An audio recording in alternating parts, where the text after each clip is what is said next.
It's almost 10:30 at night, so I'm not live.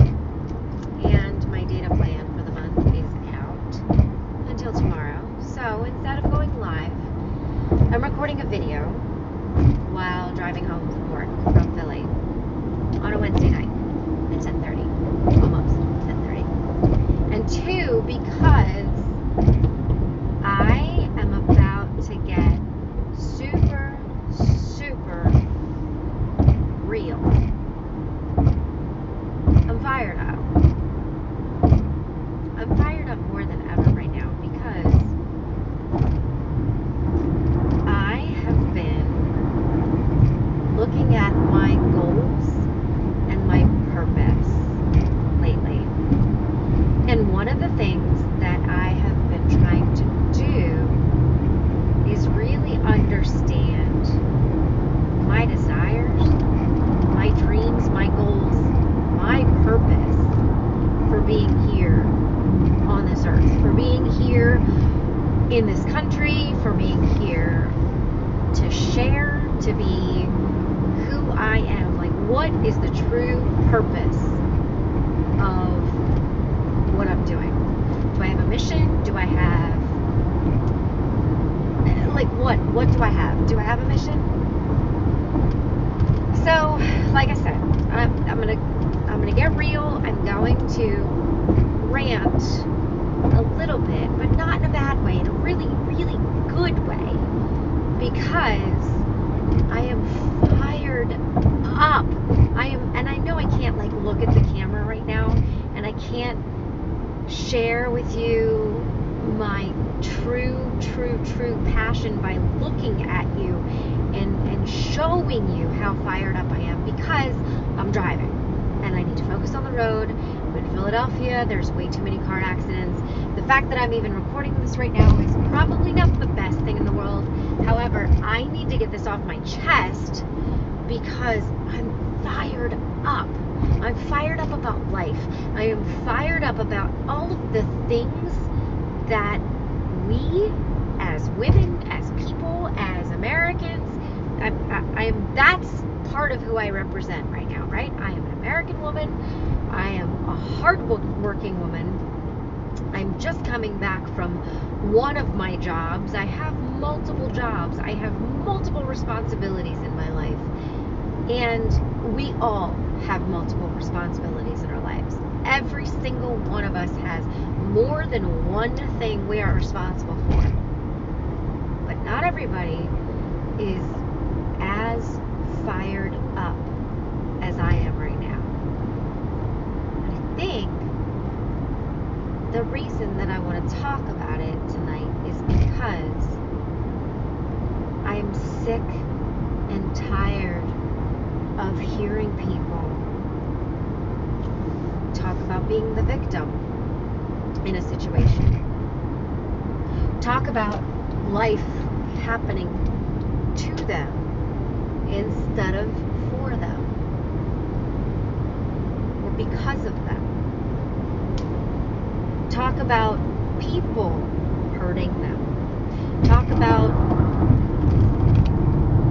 circumstances getting the best of them. Because what's happening is we as a society are looking for a way out. We're looking for a way to make things easier. Everything we do is to make things easier.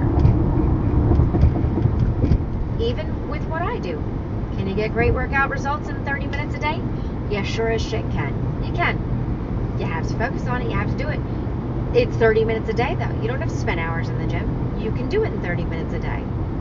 We are making it easier for you. Technology has made it easier for us to communicate with people. We send text messages when we want to talk to people. We send voice memos instead of calling people. I do it all the time. I get it. The technology we have, the lives that we have around us, are making our lives easier, right?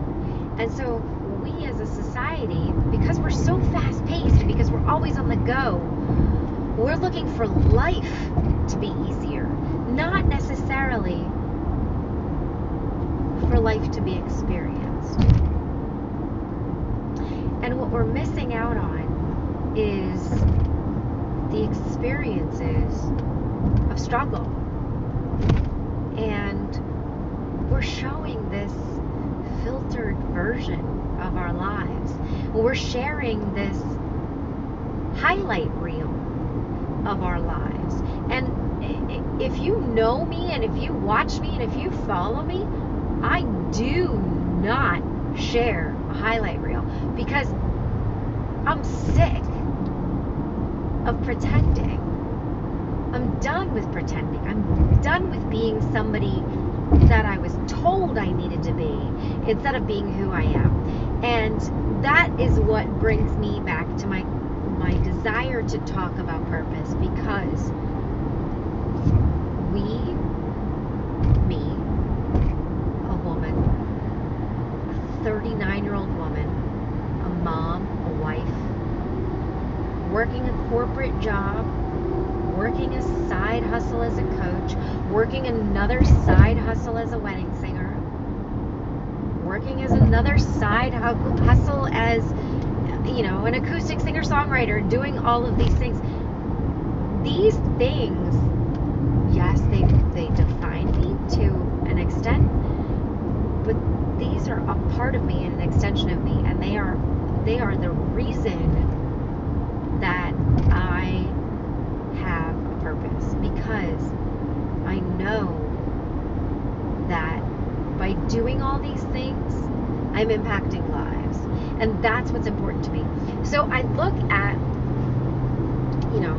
at my life, right? I look back and I say, okay, there are so many things that I wanted to accomplish by this point in my life. There are so many things that I wanted to accomplish and say that I did and I was able to do. And then I look at it and I go, why didn't I do these things? Why didn't I become a touring artist? Why didn't I become a multi-million-dollar record-selling singer? Why didn't that happen to me? Because I stopped working for it. I did. I stopped working for it. Why didn't I become a famous Hollywood actress? Because I stopped working for it. Because I was working for it, and I was doing well with it, and I was dedicating time, but then I listened to what people told me I was capable of doing. So when you're a kid, you're told you can do anything. You can do anything you set your mind to. Whatever you believe you can achieve. And then, as you start to grow up, you're told, get a job, have a fallback plan, do something stable, be responsible. And I listened to all of that. Get a college degree, check, did it. Work all through college, pay for your own school, check, did it. Put yourself in massive amounts of debt in order to get that schooling, check, did it. And by the way, when I finished school, it was nowhere near as expensive as it is now. So now it's freaking ridiculous.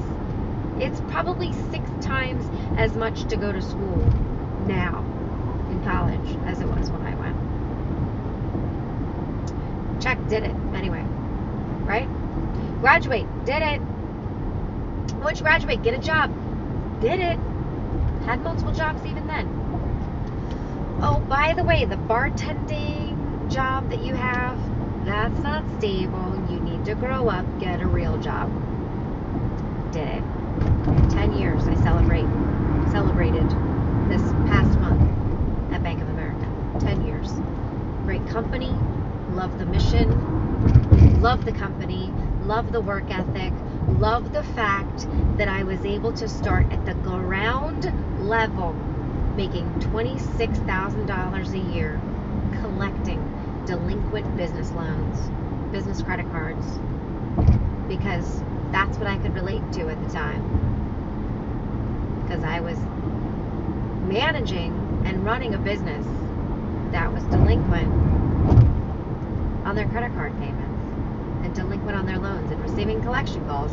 So guess what? You, Jenny, you can relate to those people. You'll do great at it. And I did. I did great at it.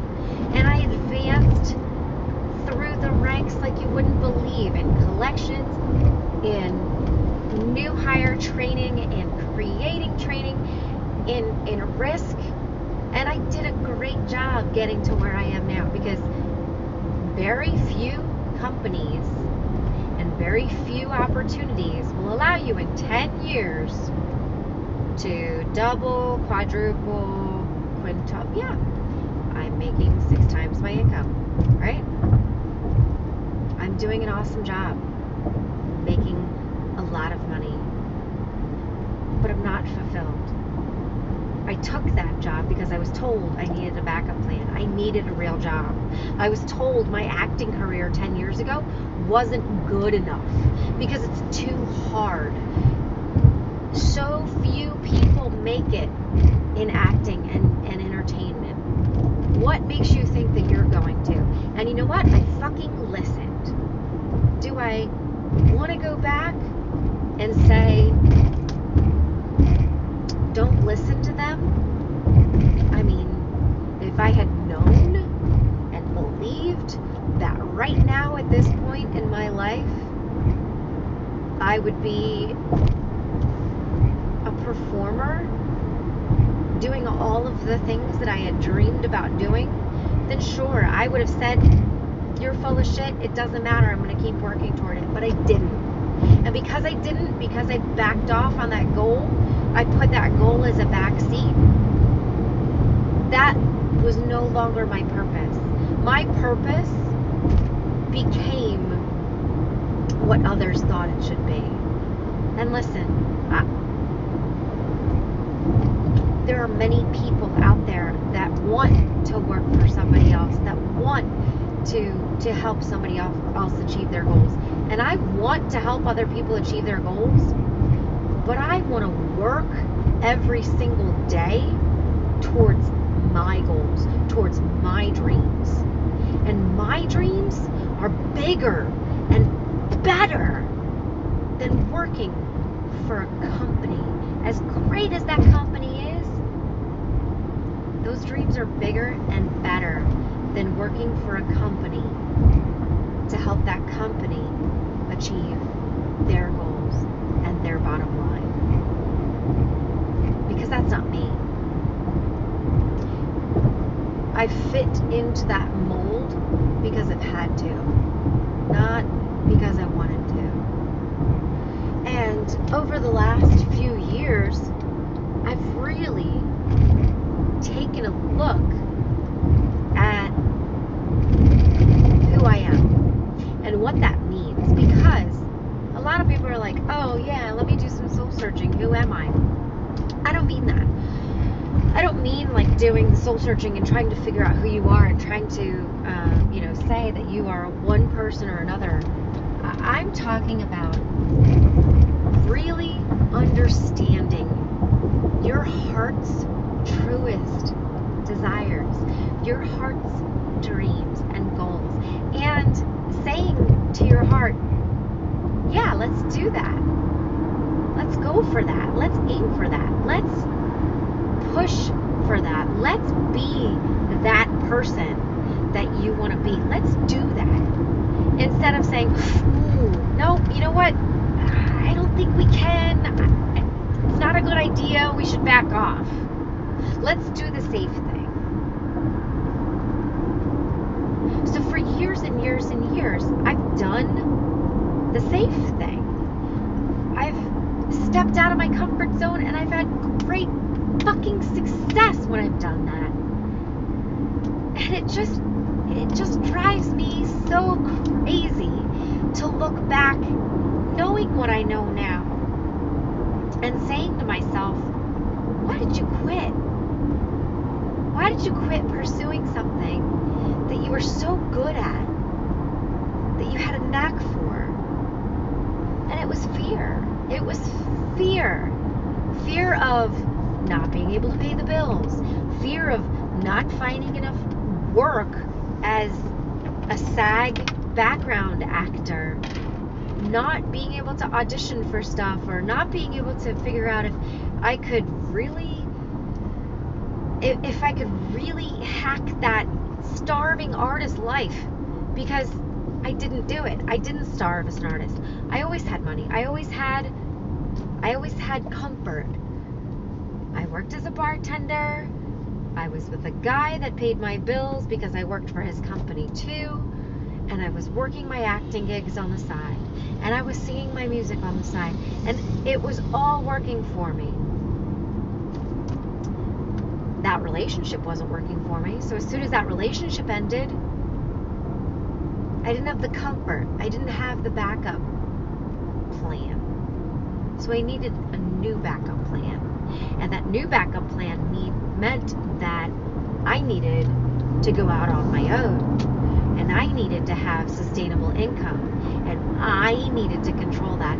So guess what? I did. And you know what? I am proud of the fact that I was able to take going from zero, from working with a company that was filing bankruptcy and having hundreds of thousands of dollars of debt, including my own personal debt of almost $100,000, into having an almost 800 credit score and buying a beautiful home with my husband, who was the best thing that's ever happened to me, who gave me the most beautiful daughter in the whole wide world. And there are so many things that I count my blessings for.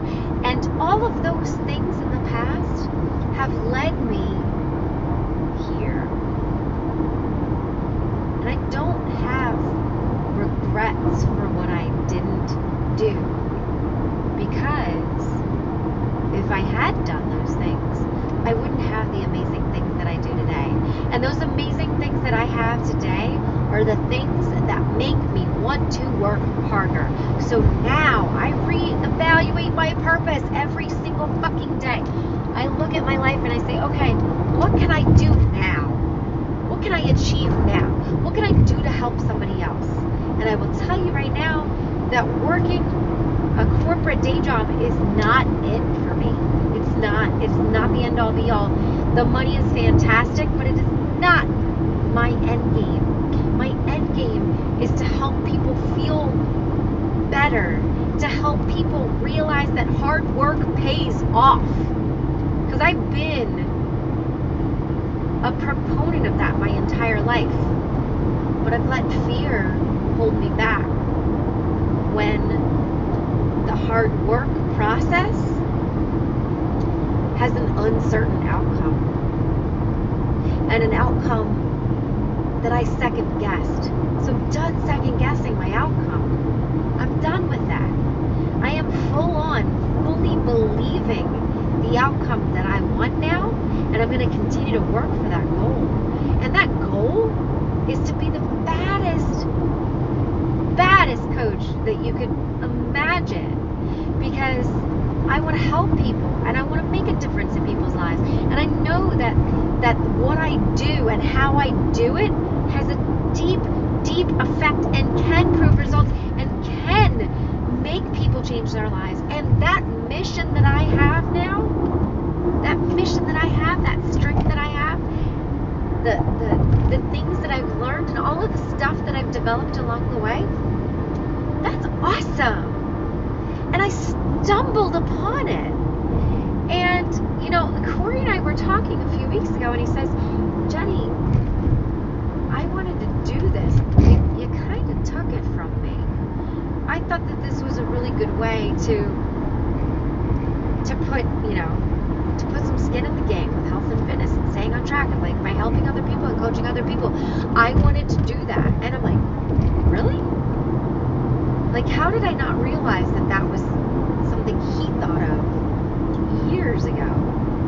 And now I've taken that and it's become a passion of mine, and it's become a goal of mine to be able to become, one, financially secure, helping other people, and building a team of people who want to help other people. Because guess what? I can't do it alone. I'm one person. I am the Energizer Bunny. I can go all night. I can Seriously, I only need 5 hours of sleep. We all know that. I wake up at 5 o'clock, I go to bed at 11. And in between those, that 6 hours, we'll see if I get 5.5 hours of sleep. Probably not likely, but I'm going to try. And I really, truly believe that helping other people on this mission of getting healthier and feeling better about themselves and making changes in their lives that are beneficial is something grand and awesome.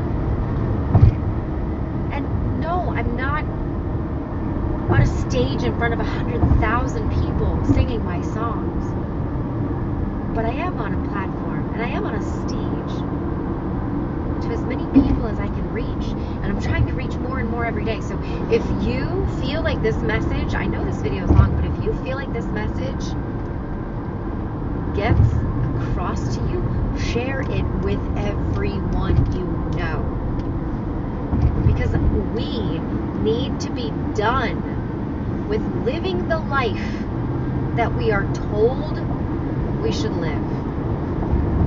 We are done living the life of a fallback plan because we're too scared to commit to the hard work it takes to truly achieve the things that we said we wanted to do, the things that we dreamed about doing. You know what I've dreamt about my entire life? I have dreamt about traveling everywhere. I want to go everywhere. I want to see this entire world, because why not? We have such amazing history in this country alone, but I want to see all of the history of Europe. I want to see all of these countries, and I've gotten to experience the Caribbean. I've gotten to experience, my grandmother took me to Lithuania when I was 14 years old. How amazing of a trip was that? It was stunning. It was awesome. And I want to be able to experience that, and I want to share that with my husband, and I want to share that with my daughter. And she's 13 months old right now, and I want to be able to share those experiences with her. She can get the best education in the world, but seeing the history of our planet firsthand is going to be so much more powerful than reading about it in a book or watching a movie. And I want to experience all of that. I want to experience everything this life has to offer. And I know that's a tall order, but I am not going to experience it by sitting down and vegging out on my favorite show every night. And listen, I have done it. I have fallen victim to it.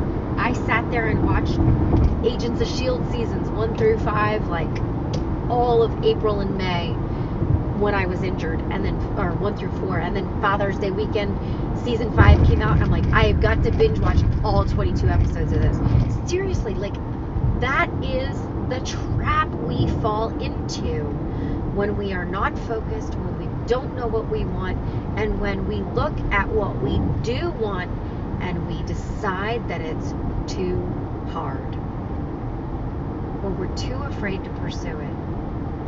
But we're afraid to pursue it because we're afraid of failing. What's the difference if you fail but you try? Maybe if you tried, and even if you fail at it, maybe you got further along than you would have if you hadn't tried at all. I guarantee you got further along than if you hadn't tried at all. And maybe that failure propels you to say, let me tweak something, let me fix something, let me try again, because this is really important to me. Watching Agents of S.H.I.E.L.D. was not really important to me. When the next season comes out on Netflix, I'm going to want to binge watch it, or I'm going to watch at least most of it, because I'm going to want to watch it. But I don't need to sit down and watch 4 hours in a row of episodes just because I'm recovering from a hamstring surgery. I don't. I could be online encouraging and motivating and sharing inspirational quotes and typing up recipes. I could be doing all of that stuff because that's the stuff that I do between the hours of 5 a.m. and 6 a.m. every day anyway. So why don't I just do that instead of binge watching these TV shows? I don't know. I don't know. Except I do. I do know. I was afraid to put in the work because someone from my past told me I needed a backup plan. And my dream, as big as it is, to be badass and successful, to be a top 10 coach in my network, all of those dreams, although they're possible, it's going to take a lot of work to get there. And it's going to take so much work that people are going to judge me because of it. People already judge me because I share my videos and I share my sweaty selfies and because I ask people to join me. People already judge me because of that. But I've got to get over that judgment. And I have to look at who can I inspire instead? Who can I motivate? Who are the people that stop me and say, you know, I watched some of your videos and I just wanted to let you know that even though I have not commented or liked a single one of them, every single time you post something, I watch it.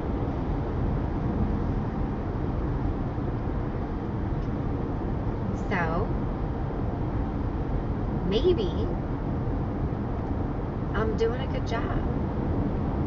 And I feel like I'm doing a good job. I feel like I'm doing a great job balancing home and life and raising my daughter and being a good wife. I feel like I'm doing a good job at all of those things. So why would I let anyone else's opinion of me drag me down? Why would I let anybody else's opinion tell me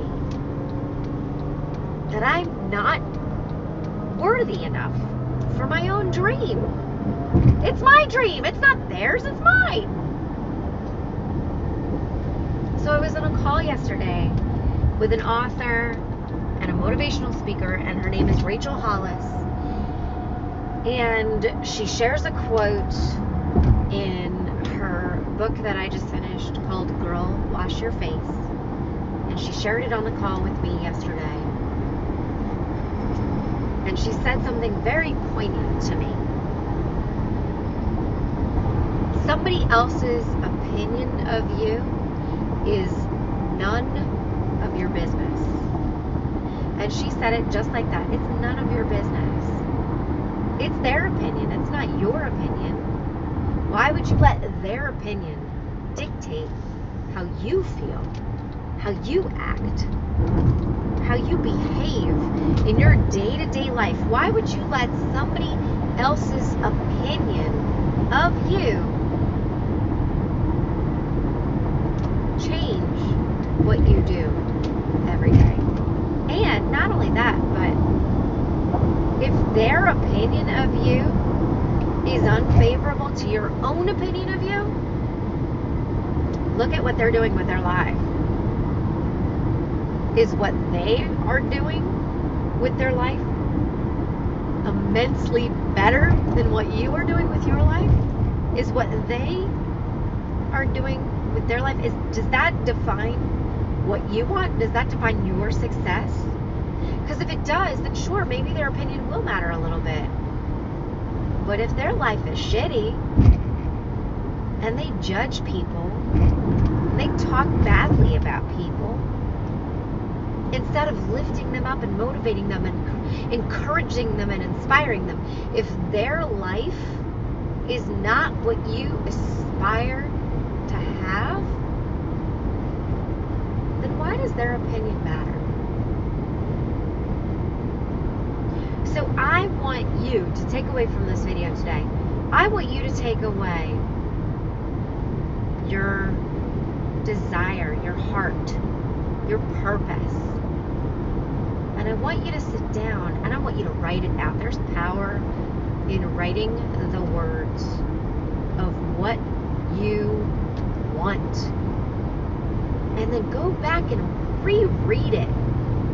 And if you have to write it down every single day, what you want, and if it's more than one thing, write it down. If it's what you want, write it down. Let your brain start taking action to getting it, instead of living in fear and living in self-doubt about what you have the ability to accomplish. Because otherwise, that's what your brain's going to do. Your brain is going to go into protection mode, and it's going to say, I need to protect my body. And right now, my body says, oop, I'm in fear. Something bad's going to happen.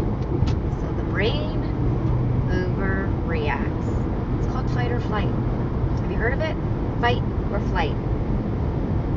Your brain goes into fight mode when it needs to protect your body from being injured, from being harmed. And it goes into flight mode when your brain recognizes you have the ability to run away. So guess what? It's fight or flight. But it's your brain. It's your brain protecting yourself. But you can override that protection mechanism that is inherent to your life by doing something differently every time. When your body says, or when your brain says, stop, can't do that, it's too scary, you stop and say, hey brain, I'm good, I know what I'm doing, I want this for me, help me figure out a way to make it happen. And your brain starts helping you. I know it sounds fuzzy, it sounds wishy-washy, it sounds crazy, but try it. Try it. Your brain will put into action the items that you are focusing on. If you are focusing on the goals that you want to achieve, your brain is going to put into action everything it can to help you achieve those goals. If you are putting out there in the universe how afraid you are to fail, your brain is going to focus on failure. That's what it's going to do. So, you focus on what you want, and you get what you want. But don't think that just focusing on it, putting it out there in the universe, wish upon a star, that means it's going to happen. No, it's not going to happen. You have to put the work in. You have to work. You have to put the work in. If you don't, you're not going to get the result you want. But that is what I mean when I say hard work pays off. It absolutely does. I've noticed it in my career at the bank. Hard work pays off. I'm in a really good spot now because of all the hard work that I've done before. But all that hard work that I did was because somebody told me that's what I needed to do to get to the next level. So I did. I got to the next level, and then when I got to that level, somebody said, okay, this is what you need to do to get to the next level. Why can't you do that with the rest of your life? Why can't I do that with the rest of my life? Oh, I can. I am. I'm working on it. These are the steps I need to do and make in order to get to the next level. So right now, I know that in order to be a kick-ass coach, be at the top of the network, and crush all of my goals, I need to be recruiting a team of people like me that know that hard work is the way to go. Not only is hard work the way to go, but it's required. It's not easy. There's not an easy way out. There's not. But you have to look at what fulfills you and fires you up and puts the passion in the pit of your belly. And if helping others and being successful and being an entrepreneur and being a goal setter and running your own business and helping people achieve the successes that they didn't think they could achieve until you entered their life and all of a sudden they can, that means something. That means something so fucking huge. Because there are so many people that are wallowing in self-pity, that are depressed, that are angry, that are upset. I was one of those people. I've never had a diagnosis of clinical depression. But I've been there. I've been at the pit of despair where I couldn't get out of bed for weeks at a time. Weeks. And I can't tell you now what got me out of it. But I know that what I do now doesn't allow me to wallow in that. Over the last few years, I have had horrible heartache. Horrible. I've watched my grandmother die of cancer. I watched my father suffer from a massive stroke and come back not the same person. Almost 4 years later, he's still not the same person. And if he watches this video, I'm sorry to say that, Dad, I love you. You're still not the same person. And I know you know that. And I know you're trying to recover. And it's hard. It's hard to come back from that when your entire body is broken down. But I watched him, a year and a half after having a stroke, lose both of his parents 6 weeks apart. My grandmother from cancer, after battling for a year and a half almost. And then my grandfather from having a stroke during a heart operation. I watched my dog, my baby, my first baby with my husband, you know, diagnosed at cancer with stage 3 soft tissue sarcoma a month after our baby was born. And my husband and I kicking ourselves for saying that our dog Vader taught us how to be parents. Reason, season, lifetime. He was in our lives for a reason, to teach us how to be parents. And she was born and he died 9 months later. Because he was diagnosed with cancer. No matter what we went through, chemo treatments, thought it was cleared, and it wasn't. I've gone through heartache and loss, but I haven't allowed myself to be depressed. Shit, I just went through 8 weeks ago now, surgery to reattach my hamstring. Just when I think things are starting to get back to an even keel. I mean, 2 months after dealing with the loss of Vader, having hamstring surgery. I mean, I've been knocked down. Listen, I know other people have been knocked down so many more times than I have, but I've been knocked down. I've been knocked flat on my ass. I've been told to take it down a notch. I've been told that everything that I've been doing, no matter how hard that I'm working, I'm still going to suffer losses. But that's life. That's life. So it's not that I'm suffering losses, and it's not that they're happening to me.